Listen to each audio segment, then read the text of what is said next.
नमस्कार दोस्तों, कई बार हम अपनी मोटरसाइकिल को काफ़ी दिनों तक यूज़ नहीं करते हैं। ऐसे में हमारी मोटरसाइकिल की जो बैटरी है वो डिस्चार्ज हो जाती है और जब हम अपनी मोटरसाइकिल को कुछ दिनों के बाद में यूज़ करने जाते हैं और इसे जो सेल्फ स्टार्ट करने की कोशिश करते हैं तो ये सेल्फ स्टार्ट नहीं हो पाती है और कुछ केसेस में जो इसके हॉर्न और इंडिकेटर्स है वो भी काम नहीं करते हैं। तो इस वीडियो में आपको बताऊंगा कि आप किस तरह से अपनी मोटरसाइकिल की जो बैटरी है उसे घर पर, अगर आपके पास में इन्वर्टर है तो इन्वर्टर से इस बैटरी को जो किस तरह से चार्ज कर सकते हैं। तो सबसे पहले मैं आपको अपनी मोटरसाइकिल की जो बैटरी है इसकी वोल्टेज चेक करवा देता हूँ। यहाँ पे मैं जो मल्टीमीटर है इसे 20 वोल्ट डीसी पे सेट कर लेता हूँ।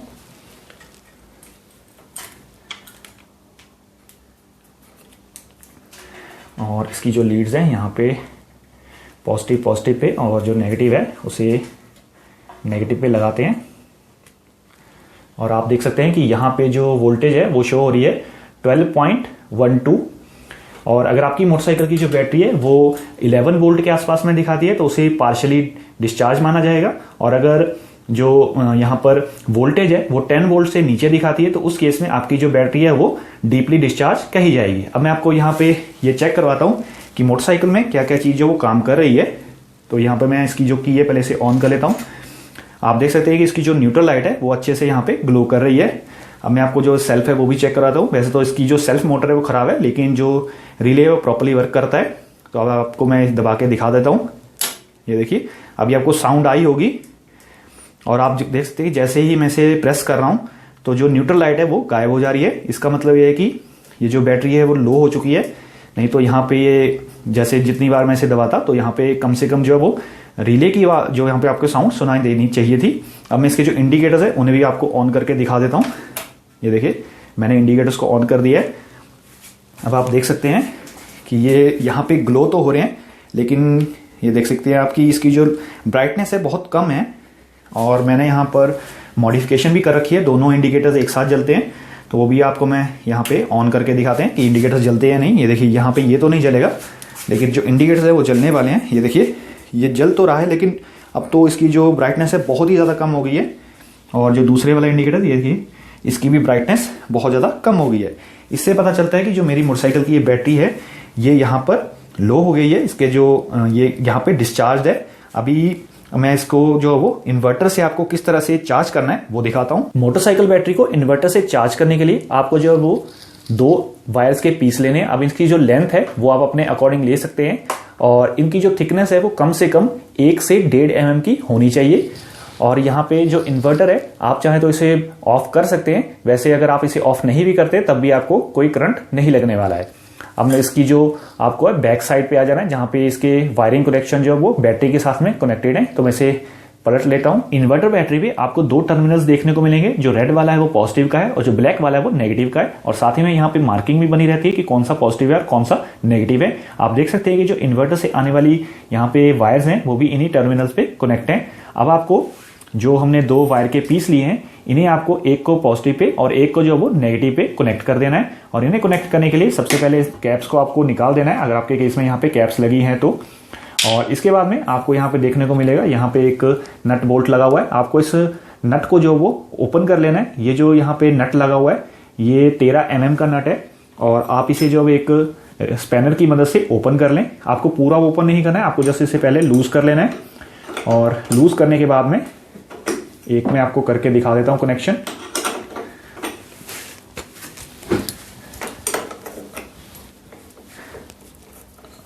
आपको इस तरह से इसे लूज कर लेना है और जो वायर है उस वायर को इसमें कुछ इस तरह से आपको फंसा देना है और इस नट को आपको जो वो टाइट कर देना है। इस तरह से हमारे जो ये कनेक्शन है काफ़ी अच्छी तरह से यहाँ पे सिक्योर हो जाते हैं। तो मैं जो दूसरी वाले वायर है उसे भी यहाँ पे कनेक्ट कर लेता हूँ जल्दी से। आपको इन वायर्स के जो एंड हैं उन्हें अपनी मोटरसाइकिल की जो बैटरी है उनके टर्मिनल्स पे लगा देना है। लेकिन यहाँ पे आपको इस बात का ध्यान रखना है कि कौन सी वाली वायर आपने किस टर्मिनल में ज्वाइन की है। जैसे मेरे केस में जो मेरी ब्लू वाली वायर है वो पॉजिटिव में लगी हुई है और जो ग्रीन वाली वायर है वो नेगेटिव में लगी हुई है।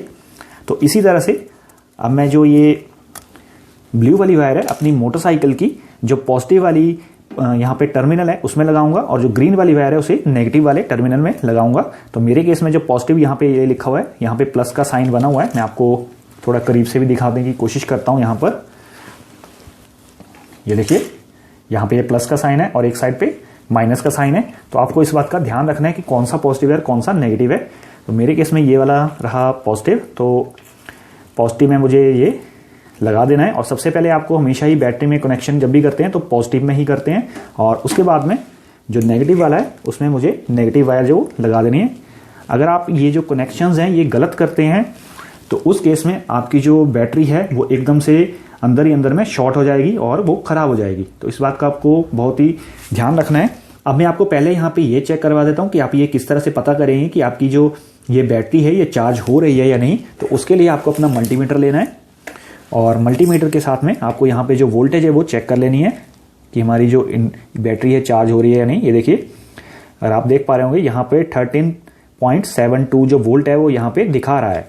हमारी जो बैटरी है वो पहले 12+ वोल्ट पे थी, और ये जो अब इन्वर्टर की यहाँ पे वोल्टेज आ रही है, जो इस बैटरी के लिए कम से कम वोल्टेज चाहिए होती है चार्ज होने के लिए वो 13.50 चाहिए होती है, और 13 से भी वैसे काम चल जाता है। और मैक्सिमम ये जो वोल्टेज है वो 15 वोल्ट तक ये बैटरी उठा सकती है। 15 वोल्ट से ऊपर अगर आप इसे चार्ज करने की कोशिश करेंगे तो ये बैटरी खराब हो जाएगी।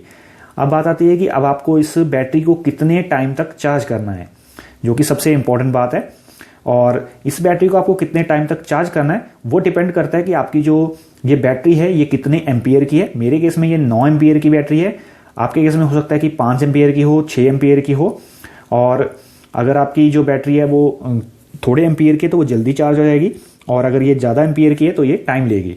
अब इसके बाद में और क्या चीज़ है जो इसके टाइमिंग को इफेक्ट करती है, वो है इस बैटरी का कि ये कितनी ज़्यादा डिस्चार्ज है। अभी आपने मेरे केस में देखा था कि ये जो बैटरी है ये 12+ वोल्टेज शो कर रही थी, लेकिन जो इसकी सेल्फ वगैरह है वो प्रॉपर काम नहीं कर रही थी। तो ये जो बैटरी है ये पार्शली डिस्चार्ज है, और अगर मैं इस बैटरी को 15 मिनट के आसपास में 15 से 20 मिनट भी अगर मैं इसे चार्ज करता हूँ तो ये उसके लिए सफिशिएंट है। और अगर आपके केस में जो बैटरी है वो 5 एम्पियर के आसपास की है, 5 की है, 7 की है, तो आप उसके अकॉर्डिंग टाइम जो देख सकते हैं कि आपको जो वो 10 से 15 मिनट जो वो अपनी बैटरी को चार्ज करने में लगेंगे। अगर आपकी जो मोटरसाइकिल की बैटरी है वो डीपली डिस्चार्ज है, अगर उसकी जो वोल्टेज है वो 10 वोल्ट से कम है, तो उस केस में आपकी जो बैटरी है उसे चार्ज करने के लिए 2 से 3 घंटे या फिर 4 घंटे भी आपको चार्ज करना पड़ सकता है। और कई केसेस में आपकी जो बैटरी है उसे 4 घंटे से ज़्यादा भी चार्ज करना पड़ जाता है, जैसे 12 से 18 घंटे भी कई बार आपको डीप डिस्चार्ज बैटरी को जो वो पूरी तरह से रिकवर करने के लिए, पूरी तरह से चार्ज करने के लिए जो वो इतनी ज़्यादा देर तक भी चार्ज करने की ज़रूरत पड़ जाती है। अब एक और फैक्टर है जिसका आपको मैं बता देता हूं, जिससे आपको ये पता चल जाएगा कि आपकी बैटरी के चार्ज होने के जो टाइम है वो और टाइमिंग में इफेक्ट पड़ता है, वो है हमारा इन्वर्टर। और अभी मैं आपको ज़रा दिखाने की कोशिश करता हूं। ये जो हमारा इन्वर्टर है, अगर आप यहाँ पे देख पा रहे हो, देखिए आपको मैं थोड़ा दिखाने की कोशिश करता हूँ। यहाँ पे ये जो आप देख रहे हैं ये वाला कॉर्नर, थोड़ा मैं हल्का सा जूम करता हूँ, ये देखिए यहाँ पे आपको दिख रहा होगा LMH। ये जो LMH है ये इसका मतलब है लो, मीडियम और हाई, और यहीं से हमारी जो बैटरी की चार्जिंग है, ये जो इन्वर्टर की चार्जिंग है वो डिसाइड होती है। तो अगर आपकी यहाँ पे सेटिंग लो पे है तो उस केस में आपकी जो बैटरी उसे चार्ज होने में काफ़ी ज़्यादा टाइम लगेगा। अगर मीडियम पे है तो ये थोड़ी जल्दी हो जाएगी, और अगर हाई पे है तो और भी ज़्यादा जल्दी हो जाएगी। यहाँ से ये हमारे इन्वर्टर की जो चार्जिंग एम्पियर है वो डिसाइड होती हैं। तो ये भी एक फैक्टर है जो यहाँ पे डिसाइड करता है। अभी मेरी जो इन्वर्टर की ये सेटिंग है ये यहाँ पर मीडियम पे रखी हुई है मैंने, तो उसके अकॉर्डिंग मैंने आपको यहाँ पे टाइमिंग बता दिया है। अब मैं अपनी इस बैटरी को जब अच्छी तरह से चार्ज कर लेता हूँ, मेरी केस में 10-15 मिनट में ही चार्ज हो जाएगी, और उसके बाद मैं आपको दिखाता हूँ कि ये अच्छी तरह से जो प्रॉपर्ली चार्ज हो गई है या नहीं। मुझे इस बैटरी को चार्ज करते हुए लगभग 15 मिनट से ऊपर हो चुके हैं। तो आइए अब हम ये देखते हैं ये जो बैटरी है चार्ज हुई है या नहीं। और चार्जिंग के बाद में आपको ये जो वायर्स हैं इन्हें रिमूव कर देना है, और सबसे पहले आपको जो नेगेटिव वाली वायर है उसे रिमूव करना है, देन पॉजिटिव वाली वायर को रिमूव कर देना है। अब मैं आपको इस बैटरी की जो वोल्टेज रीडिंग है वो भी चेक करवा देता हूँ।